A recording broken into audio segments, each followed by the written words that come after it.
बजावू शकते. त्याकरता महानगरपालिका आमच्या विचाराची यावी.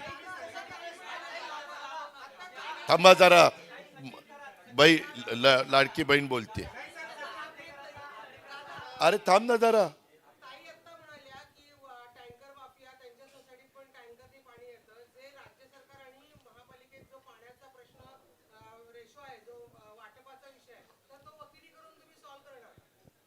अहो त्याच्यामध्ये तोच वाद आहे की जलसंपदा विभाग म्हणतात माणसे 300 लिटर आम्ही पाणी देतोय. आपले महानगरपालिकेचे अधिकारी म्हणतात एवढं पाणी आम्ही घेत नाही, फ्लोटिंग पॉप्युलेशनचा विचारच करत नाही. त्यावेळेस ज्यावेळेस वेगवेगळ्या म्हणजे महानगरपालिका आणि जलसंपदा यांचे वाद ज्यावेळेस होतात त्यावेळेस ह्याच्यामध्ये काही तज्ज्ञांना मीटर बसवून काय नक्की आहे, वस्तुस्थिती काय, पाण्याची गळती आहेत का, हे म्हणतात ते बरोबर आहे का, हे म्हणतात ते बरोबर आहे, आणि त्याच्यातनं कुणाचं चुकत असेल आणि ते दुरुस्त करण्याची काय गरज आहे ते आम्ही दुरुस्त करणार आहोत.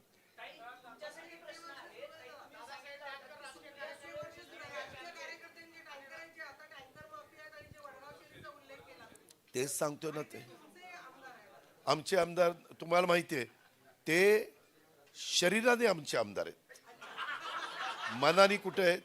सुनेला कुठं पाठवलंय, लेखाला कुठं पाठवलंय, फलाण्याला कुठं पाठवलंय.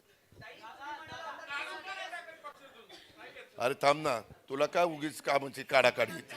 आम्ही कुठं तरी जुळवायला जातो आणि काढायला निघालाय.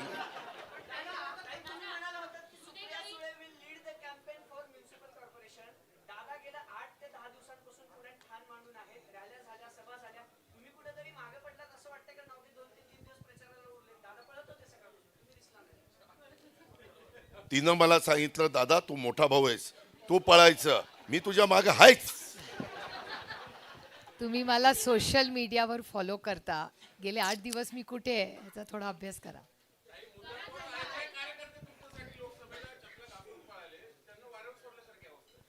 कुणाला वाऱ्यावर सोडलंय मी?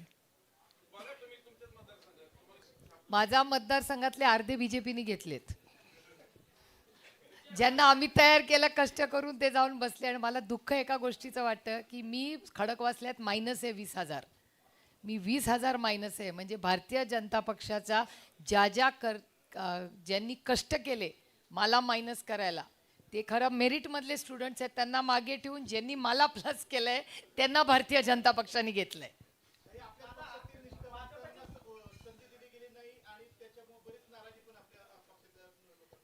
नाही, नाराजी जेव्हा आघाडी होते तेव्हा वाटाघाटींमध्ये या गोष्टी होत असतात.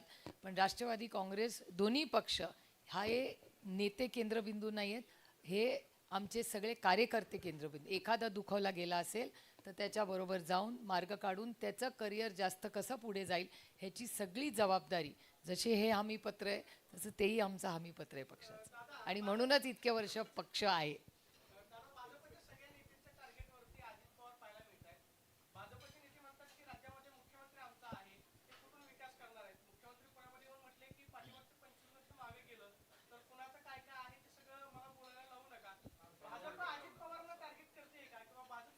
हो का, तुम्ही ऐका ना, केंद्र सरकार राज्य सरकारची भूमिका वेगळी आहे, ते त्यांचं काम करतायत.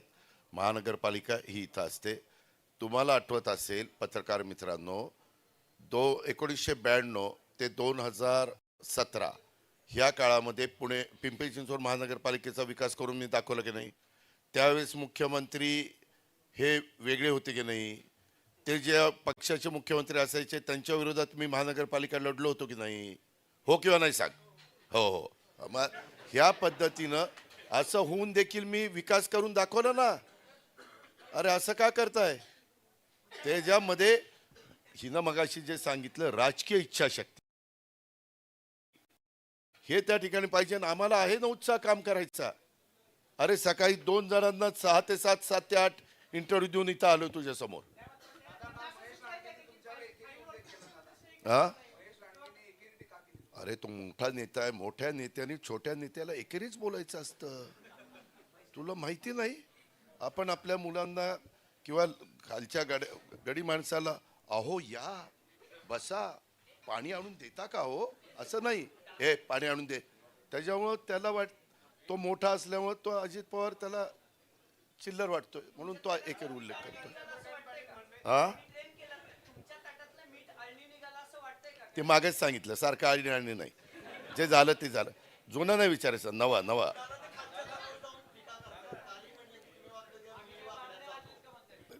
हे हो का, ह्यामध्ये काय बोलायचं त्यांना बोलू द्या. आम्हाला विकास करायचा आहे. आम्ही उत्तम जाहीरनामा दिलेला आहे. आम्हाला ते शहर मागं जसं घडवलंय किंवा आज पुण्याचं बद्दल अनेक जण वेगवेगळ्या प्रकारचे प्रश्न विचारतात, त्याला कुठंतरी थांबवून पुन्हा पुण्याचं गतवैभव आपल्याला द्यायचं आहे आणि त्याकरता आम्ही पुढं आलेलो आहोत. गुन्हेगारीचा मोठा प्रश्न आहे. अंडेकर कुटुंबियांना तुम्ही उमेदवारी दिली आहे आणि जे 7 जे उमेदवार आहेत त्यांच्यावर वेगवेगळ्या प्रकारचे गुन्हे दाखल आहेत. यासाठी हमीपत्रात कुठेच काही दिसत नाही. त्याबाबत तुम्ही करता आम्ही मनापासूनचा प्रयत्न करणार आहोत. सचिन खरात सध्या नाराज झालेले आहेत, त्याच्यामुळे ते बाजूला गेलेले आहेत आणि ते बाजूला गेलेले असताना आमचे गंगावंडोबांनी कामाला लागले.